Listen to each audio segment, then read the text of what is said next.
Je pense que ça va aller. Bonjour à tous.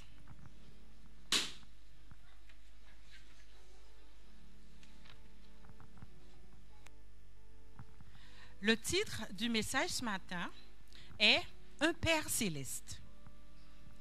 Alors, quelle merveilleuse promesse est contenue dans le verset que nous avons lu ce matin? Je vais vous inviter, je ne sais pas si on peut l'afficher pour moi, Jean 14, versets 1 à 4.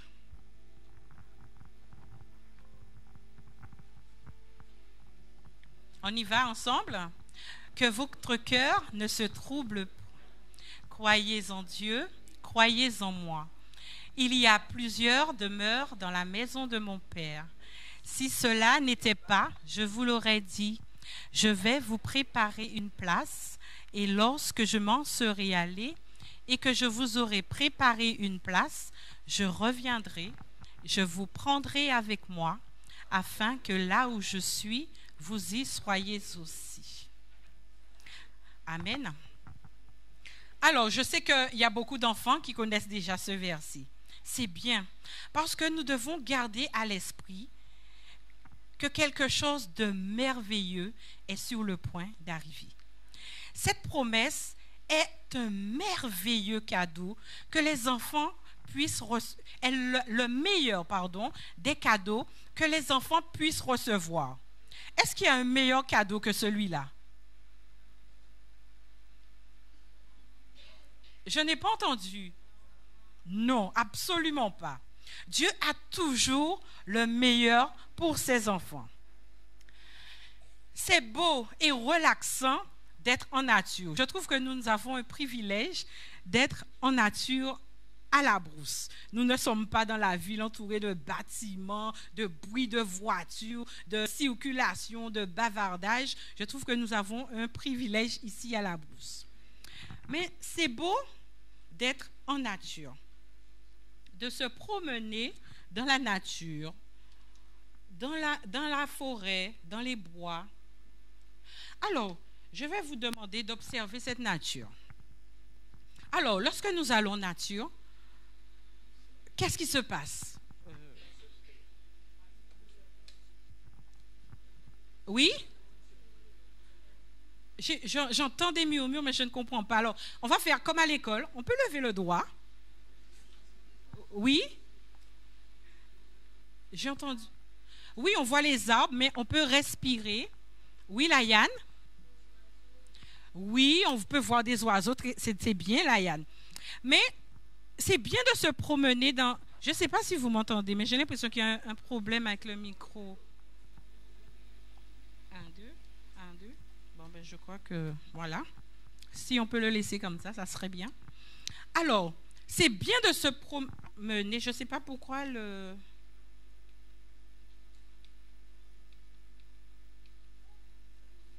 Alors, est-ce qu'il y a quelqu'un qui joue dans les vues ou pas? Ronnie? Ronnie?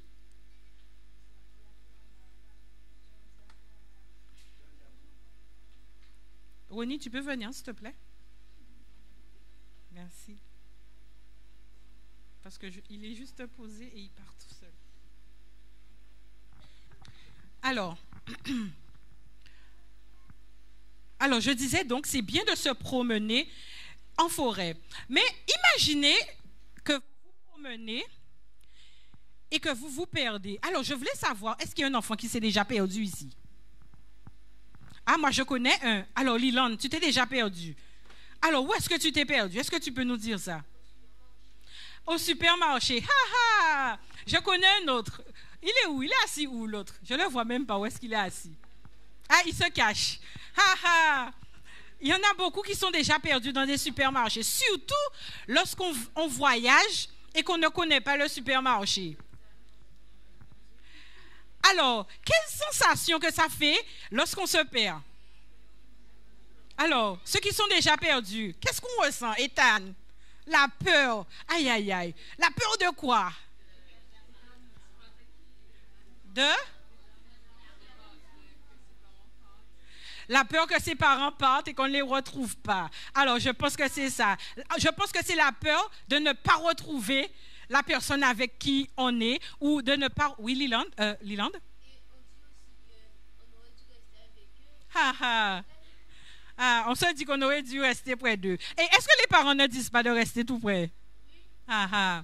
Alors, effectivement, on a peur de ne pas retrouver la personne avec qui on est. Et on se sent malheureux, on se sent triste. Alors, je ne sais pas si je peux avoir ma télécommande. Voilà, merci. Alors, aujourd'hui, nous allons parler d'oiseaux. Ça change? Bon, ben je vais retourner chaque fois. Hein. Alors, je vais vous parler d'oiseaux. C'est bon? Tu sais pas? D'accord. Je vais vous parler d'un oiseau. Alors, c'est un oiseau. Oh, c'est dommage que mes vues ont déjà défilé, alors vous allez deviner. Alors, je voulais poser la question de quel oiseau que nous allons parler, parce que c'est cet oiseau, on dit que, les spécialistes disent que cet oiseau-là, on dirait qu'elle a une boussole dans la tête. Qu'elle a une boussole dans la tête. Alors, mais vous avez vu, vous pouvez dire, hein? Voilà, nous allons parler de colombe. Alors, voilà le nid de la colombe. Le nid de la colombe est très difficile à trouver. Pourquoi, d'après vous? Parce qu'il est en hauteur. Voilà. Alors la colombe, elle construit son nid en hauteur, mais vraiment en hauteur, contre l'abri des regards et des prédateurs. Que même quelquefois, lorsque vous allez en forêt, vous ne pouvez pas les apercevoir quelquefois, tellement qu'ils sont bien camouflés. Alors, un fait curieux, c'est que la colombe, elle ne pond généralement que 2 œufs, mais rarement, mais vraiment rarement, elle pond 5 œufs. Pourquoi d'après vous? Pourquoi? Non, ce n'est pas à cause du péché. Moi, je dis que Dieu est un Dieu sage et qui fait les choses bien. Pardon? Non, ce n'est pas parce qu'il ne veut pas faire plus que 2 petits. Alors, je vais vous dire pourquoi. Oui, il y a une main, José? Non, ce n'est pas pour ça. C'est pas pour ça. Ha, ha. Je vais t'apprendre quelque chose sur les oiseaux ce matin. Alors, je vais vous dire que tous les oiseaux qui construisent leur nid en hauteur, on les appelle des nids sécurisés. Tous ceux qui ont des nids sécurisés pondent très peu d'œufs. Pourquoi? Parce qu'ils sont sûrs que les 2 œufs ou les 3 œufs vont arriver à éclosion. Et tous ceux qui construisent leur nid à terre, ils font plein d'œufs parce que les prédateurs viennent les manger. Donc, ils ont au moins la chance. Ils ont au moins la chance d'avoir quelques poussins, quelques œufs qui vont arriver à éclosion.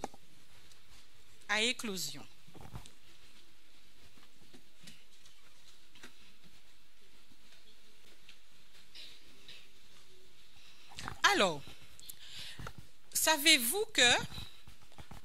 Alors, il y a... je vais vous parler aussi de ce qui me plaît chez les colombes. Alors, c'est pour la construction du nid. Alors, on a vu le nid tout à l'heure. C'est pour la construction du nid. Déjà, pour la construction du nid, les deux parents sont responsables pour la construction du nid. Le mâle, lui, il est chargé d'aller chercher les brindilles, d'aller chercher de l'herbe, du gazon pour la construction du nid. Et vous savez que c'est la maman qui construit le nid de ses petits. Alors, tout ce que Dieu a fait, il ne l'a pas fait pour rien. Vous allez comprendre pourquoi.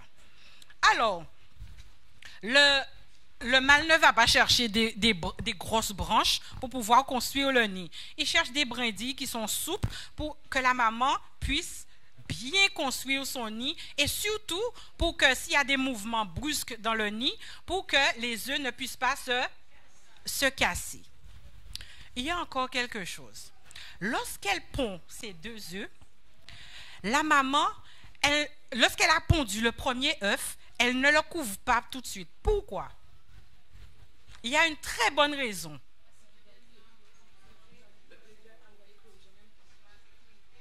Non, non, c'est pas parce que l'œuf est trop mou. Alors, je vais vous dire. Alors, lorsque elle a pondu son premier œuf, elle ne le couvre pas tant qu'elle n'a pas pondu le deuxième. Alors, pourquoi? Parce qu'elle veut que les deux œufs éclosent en même temps. Alors, il y a une raison. C'est pas pour rien. Pourquoi elle veut que les deux éclosent en même temps? Non, c'est pas parce qu'elle veut que ça soit des jumeaux. Jean-Pierre, j'ai pas entendu. Non, c'est pas pour ça. Jean-Marc? Non, c'est pas pour ça. C'est pas pour mieux les nourrir. Layanne? Non, c'est pas pour ça. Liland, un dernier? Non, c'est pas pour avoir une communion fraternelle. Nana?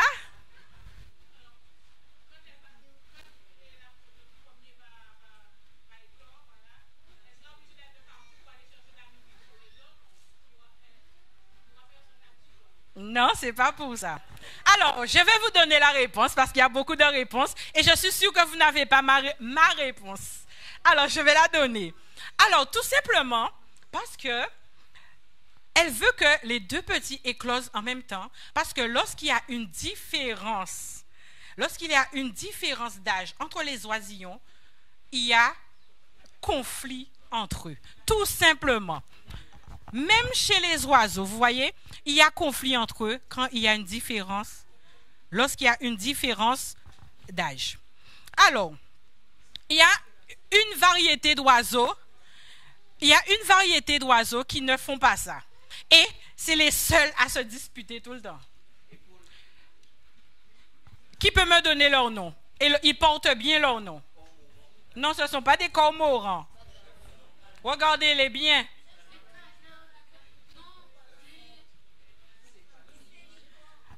Il manque quelque chose. Alors, je vais vous donner leur nom. Ce sont des fous à pattes bleues.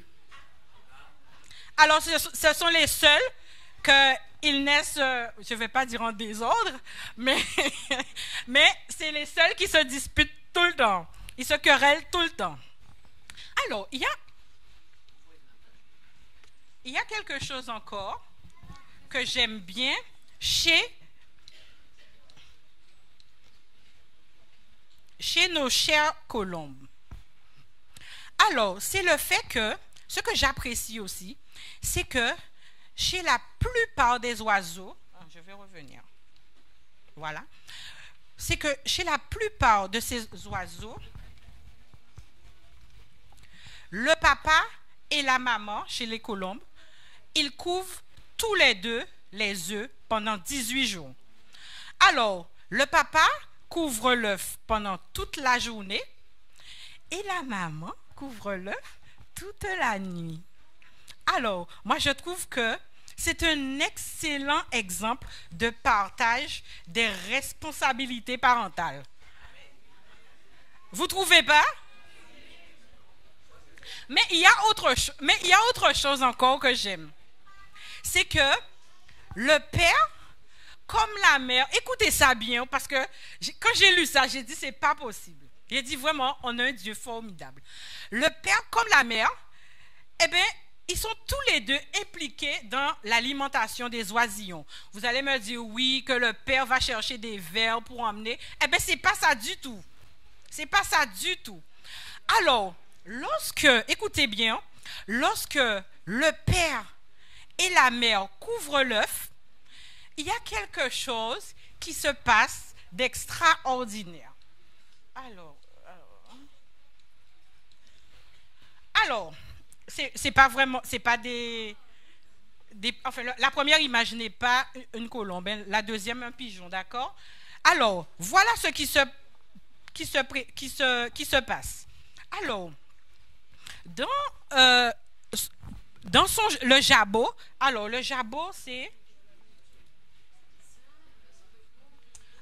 alors, Si vous regardez bien, c'est cette espèce de poche qu'il y a là.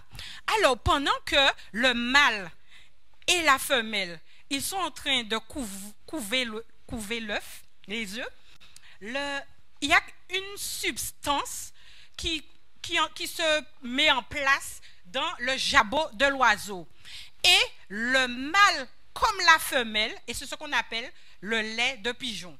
Et le mâle comme la femelle nourrissent les petits avec du lait. Alors, ne pensez-vous pas que ce serait une bonne chose si cela se produisait chez les humains? Qu'en pensez-vous, chers parents? Lorsque j'ai lu ça, j'ai dit, mais c'est extraordinaire. Oui, Jean-Pierre. Mais c'est exactement ce que je dis. Dieu a bien fait les choses. Une autre caractéristique remarquable,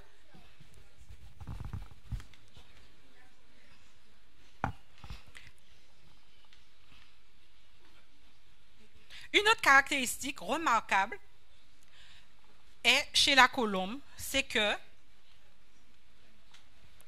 ces oiseaux, ils s'engagent pour la vie. Il n'y a que la mort qui les sépare. Alors, lorsque nous pensons aux colombes en général, on pense à l'amour, on pense mariage. C'est aussi un symbole de paix. Alors, il faut que vous sachiez aussi que les colombes, voilà, l'amour. Alors, il faut aussi savoir que les colombes ont une excellente vision. Alors, on nous dit qu'ils peuvent voir les couleurs, ce que beaucoup d'animaux ne peuvent pas faire. Et même plus que chez nous les humains, les colombes arrivent à voir la partie de la lumière ultraviolette du sceptre lumineux que les humains ne peuvent pas voir. Vous avez compris? Oui, que les colombes arrivent à les voir. Ce que l'œil humain n'arrive pas à voir. Et il y a une autre chose qui est attribuée aux colombes, c'est que les scientifiques disent qu'ils ont un sixième sens, et ce sixième sens-là, ils disent que, enfin, c'est comme s'ils ont une boussole située dans l'oreille et qu'ils utilisent comme onde magnétique pour pouvoir se diriger. Donc, on dit que les colombes sont unidirectionnelles. Qu'est-ce que ça peut bien vouloir dire? Non, ce n'est pas qu'ils vont tous dans la même direction. C'est qu'ils rentrent toujours chez eux. À moins qu'ils ne meurent. Les colombes entrent toujours chez eux. Ils retournent toujours à leur site d'origine. Alors, je ne sais pas si vous vous rappelez, dans la Bible, où une colombe a été utilisée pour la première fois comme messager. Ça, tous les enfants connaissent.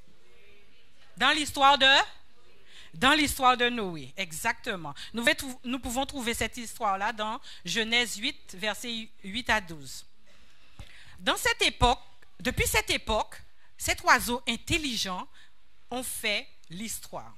Nous pouvons passer toute la journée à raconter des histoires de pigeons qui ont été décorés pour leur bravoure.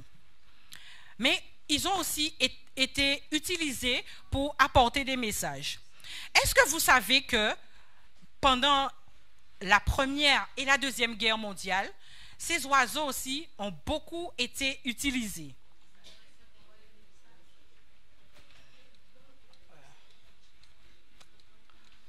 Bon, ma télécommande ne passe plus.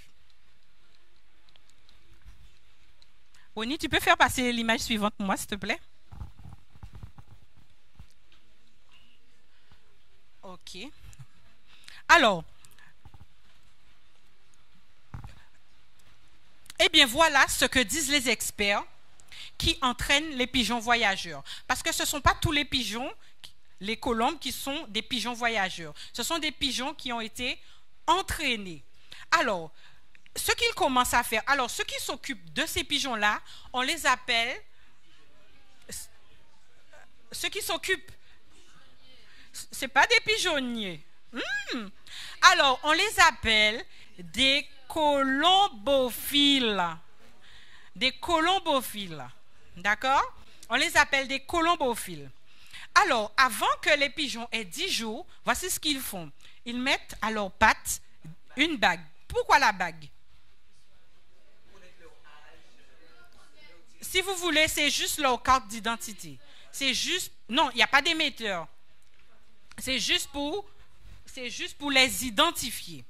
Alors, ils le placent dans la patte, cet anneau, et au début, on nous dit que le pigeon, il fait ses premiers pas dans le pigeonnier, voilà. Et puis, au fur et à mesure des jours, il est lâché dehors. Il est lâché, mais ils le font toujours avant de manger. Pourquoi avant de manger? Pardon? Non, c'est pas que son ventre sera trop lourd.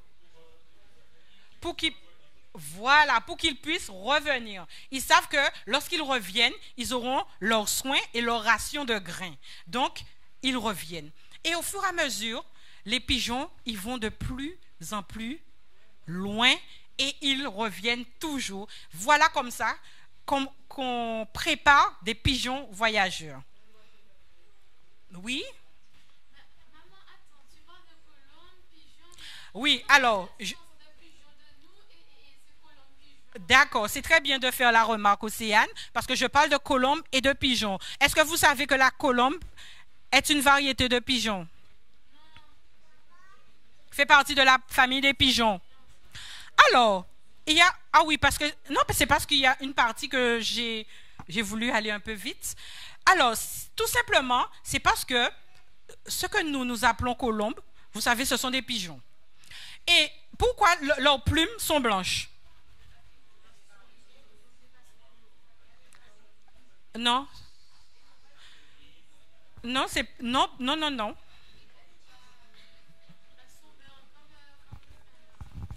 Non, tout simplement parce que leurs plumes n'ont pas de pigment de couleur. Alors ceux-là, tous ceux qu'on voit, des colombes blanches, ce sont des pigeons albinos. Je vous apprends des choses ce matin. Hein? Ce sont des pigeons albinos. Ce sont des pigeons albinos. Parce qu'ils n'ont pas de pigment de couleur dans leurs plumes. Et il existe exactement 28 sortes de couleurs de pigeons. Donc, Océane, merci d'avoir fait la remarque. Donc, quand je parle de pigeons, de colombes, c'est la même famille. Alors, je vous ai parlé de la façon qu'on élève ces pigeons. Et voilà. Et puis, on les lâche au fur et à mesure. Et comme ça, ils peuvent partir. Là, maintenant, regardez ce pigeon. Je vais vous parler un petit peu d'un pigeon. Je vais vous raconter l'histoire d'un pigeon spécial. Est-ce que vous savez, les enfants ne dorment pas? D'accord. Il ne faut pas dormir, hein? Alors, et la Yann, tu dors pas? D'accord. Je vais vous parler d'un pigeon spécial. Est-ce que vous savez que dans le temps, on utilisait les pigeons comme messagers? Pourquoi? Non seulement pour porter des messages, mais pour autre chose encore. Facteur, oui. Pour quelque chose d'important, d'accord? Mais on utilisait aussi, les hôpitaux en France utilisaient le pigeon pour emmener des échantillons de sang d'un hôpital à un autre. Pourquoi? Parce que c'était le moyen le plus rapide. C'était le moyen le plus rapide. Alors, pendant la guerre, les pigeons voyageurs ont été aussi utilisés. Est-ce que vous savez que l'armée américaine comportait 600 pigeons voyageurs? Et je vais vous parler d'un pigeon de cette armée américaine. Il a un nom. Il s'appelle Soldat Pigeon Cher Ami. C'est son nom, c'est pas moi qui l'ai inventé, c'est son nom. Soldat Pigeon Cher Ami. Alors, on nous dit que pendant la Seconde Guerre mondiale, Cher Ami avait délivré 12 messages importants. Et comme ça, il avait pu libérer beaucoup d'Américains lorsqu'ils étaient venus à Verdun en France. Alors, lors de sa dernière mission, écoutez bien, lors de sa dernière mission, Cher Ami, alors qu'il transportait un message dans sa canule, il fut soumis à des tirs de rafale de l'ennemi et il fut touché à la poitrine et aux jambes. Il fut presque envoyé au sol, mais pour une raison que nous appellerons le courage, il fut en mesure à nouveau de battre ses ailes pour prendre suffisamment d'altitude afin de sortir de la zone de feu et en 20 minutes réussir à atteindre sa destination. Quand il arriva, il lui manquait un œil. La jambe était cassée. La canule du message avait été trouvée dans l'un des ligaments de ses jambes, qui avait aussi été détruite. Le message disait « S'il vous plaît, sauvez-nous ». Il avait été envoyé par le bataillon perdu de la 77e division d'infanterie qui avait été isolé des autres forces américaines. Quelques heures plus tard, après la réception du message, 194 survivants étaient secourus grâce à l'héroïsme de Pigeon Cher Ami. Et on nous dit qu'il a reçu la croix de la guerre française avec la palme pour son service héroïque. Alors, vous voyez ça? Mais malheureusement, 9 mois plus tard, le brave soldat Pigeon Cher Ami mourut en 1919 suite à ses blessures. Je pense que cette histoire incroyable est digne d'être connue et racontée. Mais elle nous laisse également de nombreux enseignements. L'un d'eux est que malgré les nombreuses difficultés qu'il rencontrait, Cher Ami rentrait toujours. Il n'a jamais oublié sa maison malgré la douleur et la souffrance. Dieu désire que nous aussi, nous soyons unidirectionnels. Aussi unidirectionnels que la colombe. Que n'oublions jamais notre maison. En tant qu'enfants de Dieu, nous avons la mission de rentrer à la maison. Parce que notre destination, c'est l'éternité. Nous sommes citoyens de la patrie céleste. Paul nous le confirme dans Philippiens 3, verset 20. Nous sommes citoyens du ciel. Nous attendons avec impatience le Sauveur, le Seigneur Jésus-Christ. Cette belle expression, citoyen du ciel. Avez-vous déjà rêvé du ciel? Avez-vous déjà rêvé du ciel? Dans Apocalypse 21, Jean raconte en détail cette grande beauté qu'il a vue et qu'il était très difficile de décrire.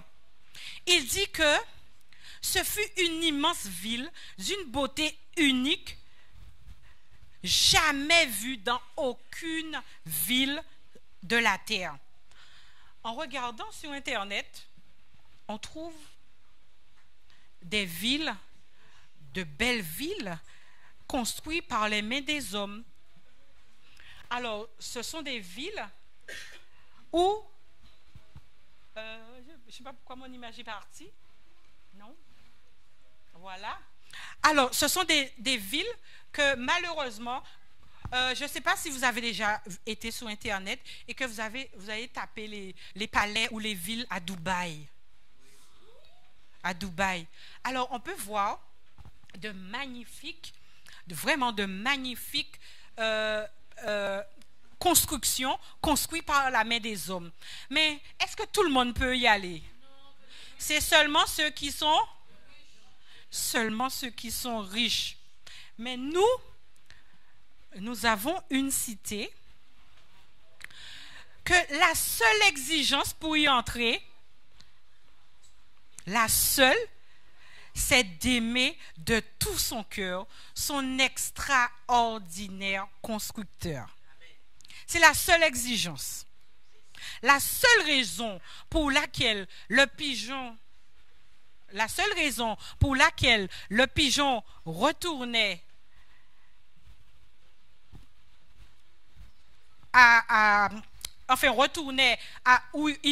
d'où il était parti, c'est parce qu'il recevait de l'amour. Donc, c'est la seule raison. Maintenant, je vais, pendant 3 minutes à peu près, montrer la nouvelle Jérusalem, mais c'est pour les tout petits. Eliel, Kylie, Keila et les tout petits de ma section. Alors, ils vont regarder, et comme c'est en anglais, je vais traduire ce qui est écrit. Tu peux y aller, Ronnie. Le meilleur est encore à venir. La plus grande promesse que Dieu ait faite était que ses enfants vivraient avec lui dans le ciel pour toujours.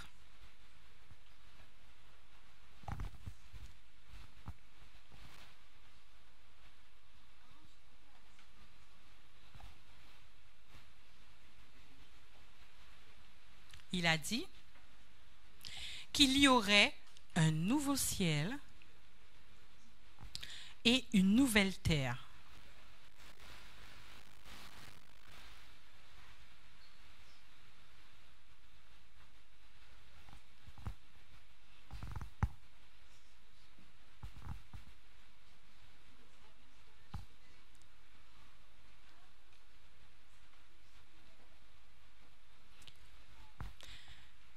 Et nous aurons un nouveau corps, un corps qui ne vieillira jamais.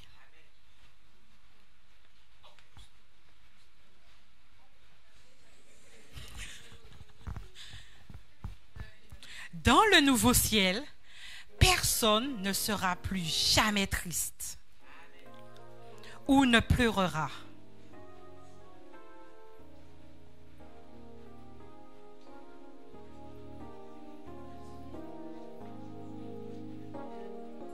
Les rues seront faites d'or et il y aura de grandes portes de perles. Tout sera plus beau que tout ce que l'on peut imaginer.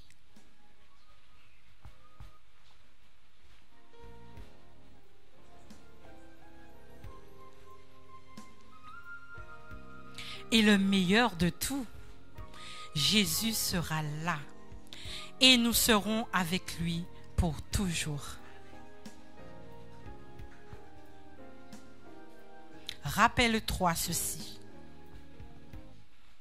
Personne n'a jamais vu, personne n'a jamais entendu, personne n'a jamais imaginé ce que Dieu a préparé pour ceux qui l'aiment. 1 Corinthiens 2, verset 9.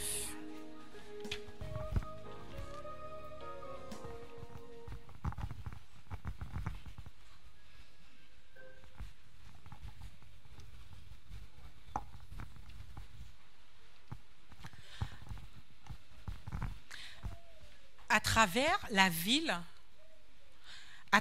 la ville coule un fleuve qui vient du trône de Dieu.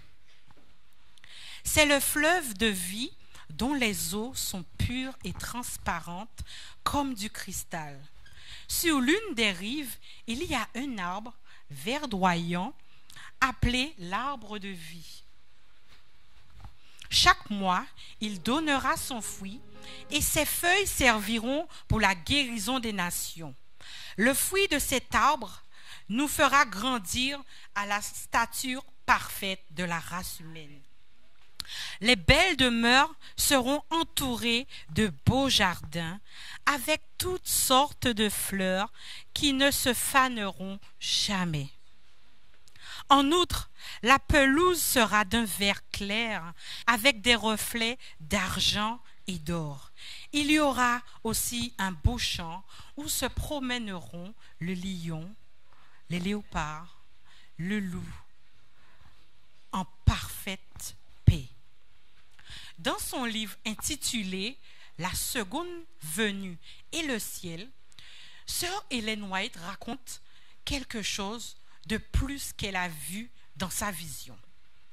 Elle déclare qu'il y avait des bosquets bien plus beaux que ceux d'aujourd'hui. Elle dit, je vis des arbres, des pins, des sapins, des oliviers, des grenadiers, des figuiers et bien d'autres choses. Mais il y avait de belles fleurs, comme des lys, des roses, mais il y avait quelque chose qui volait. Que pensez-vous que cela puisse être? Je n'entends pas. Non? Il y avait quelque chose qui volait. Ce n'était pas des oiseaux. Non, ce n'était pas le pigeon voyageur. Mais Dieu l'a dit, mais ce n'est pas sous cette forme-là que je le voulais. Voilà, merci. Elle dit, écoutez bien, je vis un grand nombre de petits enfants qui utilisaient leurs ailes pour voler. Eliel, tu imagines quand tu seras au ciel avec tes ailes? Et là, Yann, tu imagines quand tu seras au ciel que tu pourras voler avec tes ailes? Vous n'avez pas encore imaginé ça, hein? Mais même si vous êtes grand, elle nous dit qu'elle ne pouvait pas décrire les splendeurs de ce qu'elle avait vu. Mais en tout cas, David le confirme lorsqu'il dit, dans Psaume 55, verset 6, « Je voudrais avoir les ailes d'une colombe et m'envoler pour trouver le repos. » Alors, ce matin, je voudrais voir tous ceux qui veulent embrasser son Père Céleste. Je veux voir la main. Je vais demander aux enfants de venir. Déjà, excusez-moi les adultes. Hein. Mais, d'accord, Dieu a vu, mais moi je voulais voir les enfants. Alors, je vais demander à tous les enfants ce matin qui veulent embrasser leur Père Céleste de venir. Et je vais leur lire ceci. Apocalypse 3, verset 11 nous dit, « Je viens bientôt. Retiens ce que tu as afin que personne ne prenne ta couronne. » Et je vais leur demander de venir en file indienne. Charlie, tu peux venir. Et ils vont recevoir. Reste là, Eliel. Stop. Vous vous mettez en file indienne derrière Eliel. Et au fur et à mesure, alors ça sera symbolique. Au fur et à mesure, mets-toi de ce côté, voilà. Au fur et à mesure, non, déjà les petits, vous pouvez rester, vous êtes déjà. Les petits d'abord, hein, venez. Et les grands, passez derrière, comme ça vous allez vous mettre derrière. Un peu de silence. Alors, ils vont recevoir une couronne symbolique, les petites pour l'instant. Je crains qu'il y en ait pour les grands, mais les petits déjà. Et ils vont recevoir... Chut. Ils vont recevoir sur la tête une couronne symbolique en attendant qu'ils reçoivent de la main. Écoutez-moi les enfants, les jeunes, vous m'écoutez?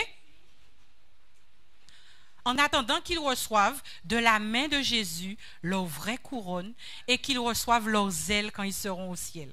D'accord? Alors, lorsqu'ils auront reçu leur couronne, ils vont monter jusqu'à moi. D'accord? Allez, vas-y.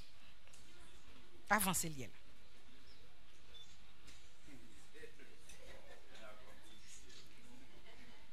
Voilà, viens, tu avances. Viens, passe par là. Viens. Viens, on va chanter notre chant. Voilà, tu restes debout là. Avance un petit peu. Voilà.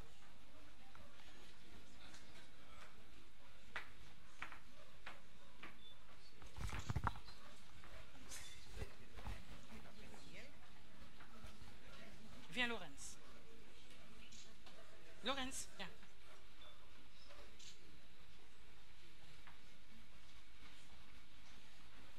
Mets-toi debout là. Voilà.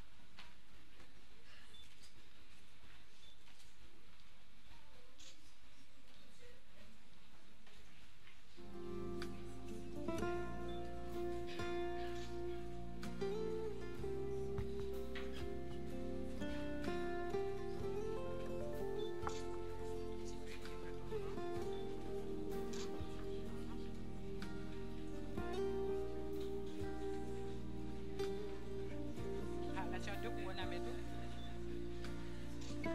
Mets-toi là. Voilà, comme ça. Ok, tout le monde est là. Ok, c'est bon. Ne bougez pas.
Alors, il reste Benjamin, Clovis, Clarixia. Parce qu'il me reste 4 couronnes, c'est pas normal.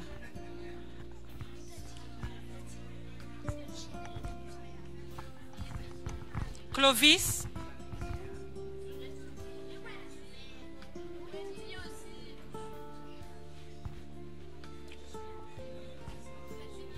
Wendy.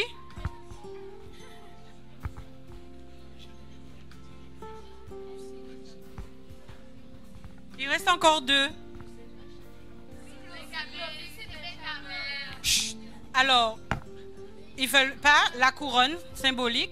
Mais dis, tu peux venir prendre ta couronne. Si vous ne devenez comme des petits enfants, viens prendre ta couronne. S'il y a quelqu'un d'autre qui veut récupérer la dernière,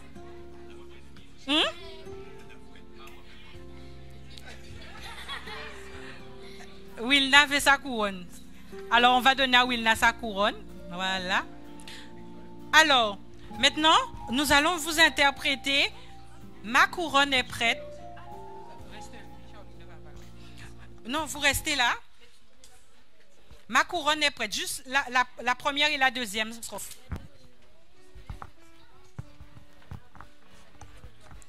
On y va? Ma couronne est prête dans le ciel là-haut, dans le ciel là-haut, dans le ciel là-haut. Ma couronne est prête dans le ciel là-haut. Quelle joie, joie, joie. Une robe blanche dans le ciel là-haut, dans le ciel là-haut, dans le ciel là-haut. Une robe blanche dans le ciel là-haut. Quelle joie, joie, joie. Vous restez là, vous restez là. Chers parents, chers adultes, encourageons-nous, c'est bien ça, à contribuer à la préparation de chaque enfant vers la destinée céleste. C'est le moment de vivre les perspectives du ciel avec les enfants afin qu'ils y soient. Montrez-leur chaque jour que vous rêvez d'être au ciel afin que cela suscite en eux le désir d'y être aussi. Faites du ciel votre priorité afin que cela soit un exemple pour chaque enfant et adolescent. Maintenant, je vais demander à chaque enfant de se mettre à genoux et nous allons faire une prière.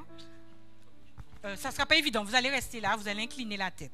Et je vais demander aux adultes de se mettre debout pour la prière. Et Charlie va faire une prière de consécration pour les enfants et pour les parents et les adultes. Vous restez là.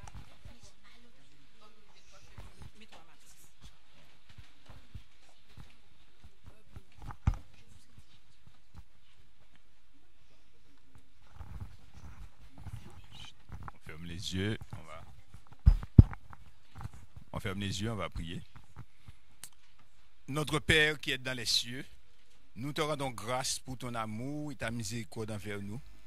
Nous voulons te remercier, Père, pour cette espérance bénie que tu nous as donnée, d'être un jour avec toi pour passer l'éternité en ta compagnie. Seigneur, nous soupirons après ce jour. Et c'est pourquoi, en ce jour, nous venons te présenter tous ces jeunes, tous ces enfants, et nous les déposons entre tes mains, Seigneur. Nous leur avons remis une couronne symbolique, Seigneur, qui n'a rien à voir avec la splendeur de la couronne que tu remettras aux élus. Mais Seigneur, nous voulons faire germer dans leur esprit, Seigneur, la beauté de la sainteté, la beauté du ciel et la joie qu'il y aura à partager l'éternité avec toi. Seigneur, fais grandir leur foi, préserve-les du mal et du malin, et permets, Seigneur, que leur jeune cœur puisse s'ouvrir à l'influence de ton esprit, et que, Seigneur éternel, tu puisses leur révéler ta vérité, ton amour, ta compassion et ta miséricorde. Nous te demandons, Seigneur éternel, de bénir ces enfants. Nous te demandons, Seigneur éternel, de les garder sous l'abri de tes ailes. Nous te prions aussi, Père, de mettre en eux le désir d'étudier ta parole, de se conformer à ta volonté, Seigneur, et de persévérer avec toi, même s'ils sont jeunes. Bénis-les donc, Seigneur, et affermis leurs pas dans tes sentiers. Nous prions aussi, Seigneur, afin que tu bénisses les parents qui ont la charge de les instruire. Ô Père, étends ton bras pour que dans chaque foyer, Seigneur, l'espérance de la vie éternelle puisse briller devant leurs yeux. Que dans chaque foyer, Seigneur, que les pères et mères soient des exemples vivants, Seigneur mon Dieu, de ce qu'est la vie avec toi, afin que ces enfants, eux aussi, aient envie d'aller au ciel et qu'ils puissent travailler à leur salut avec crainte et tremblement. Bénis donc, Seigneur, les parents. Bénis chaque famille, Seigneur. Bénis aussi, Seigneur éternel, les jeunes qui vont se marier, ceux qui sont en âge de fonder des familles, afin que eux aussi se consacrent à toi. Et que, Seigneur éternel, lorsqu'ils vont contracter leurs unions, eh bien, Père, qu'ils puissent véritablement donner l'exemple, Seigneur mon Dieu, de personnes qui marchent vers le ciel et qui vivent pour Jésus-Christ. Nous prions que tu bénisses nos aînés qui ont été avant nous sur le sentier de la vie éternelle et qui persévèrent depuis longtemps. Donne-leur, Seigneur, de pouvoir persévérer jusqu'au bout. afin que personne ne ravisse leur couronne, mais que Seigneur éternel, nous ayons la joie d'être ensemble dans le royaume de Dieu. Nous prions que tu les préserves, Seigneur, que tu les soulages de leurs maux, de leurs maladies, et qu'au travers des difficultés, des détresses et de tout ce qu'il peut y avoir sur la terre, que l'espérance, Seigneur, brille devant les yeux de chacun de nous. Seigneur, bénis-nous, bénis la jeunesse, bénis les enfants, les jeunes, bénis, Seigneur éternel, nos amis qui ont laissé leurs occupations et qui sont venus dans ta maison afin d'adorer avec nous. Permets que eux aussi, Seigneur, ils puissent ouvrir leur cœur et que le Saint-Esprit, Seigneur, puisse faire briller l'espérance de la vie éternelle en eux. Éternel, notre Dieu et notre Père, tu es un Dieu qui est vivant et tu es au milieu de l'assemblée, Seigneur. Nous prions afin que tu étendes ton bras sur nous ici à la Brousse et que tu nous aides, Seigneur, à arriver à bon port, car nous voulons passer l'éternité avec toi. Donne-nous, Seigneur, la force de persévérer. Donne-nous, Seigneur, la force éternelle de nous séparer de tout ce qui entrave notre marche et qu'ensemble, petits et grands, que nous puissions tourner les yeux vers toi et glorifier ton nom. Merci, Seigneur, de nous avoir écoutés. Et puisque tu nous as écoutés, nous savons que tu nous as exaucés du haut des cieux. Alors nous faisons que te louer, te bénir et te glorifier. Au nom de Jésus-Christ et pour ta gloire. Amen. Amen.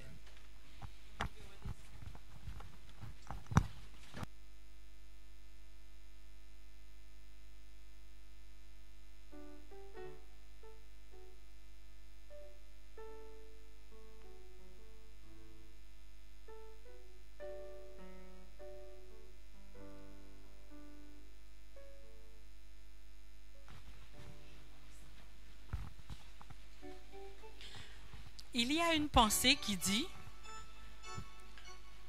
l'oiseau chante, même si la branche sur laquelle il est perché craque. Il chante parce qu'il sait qu'il a des ailes. Nos ailes, c'est la foi.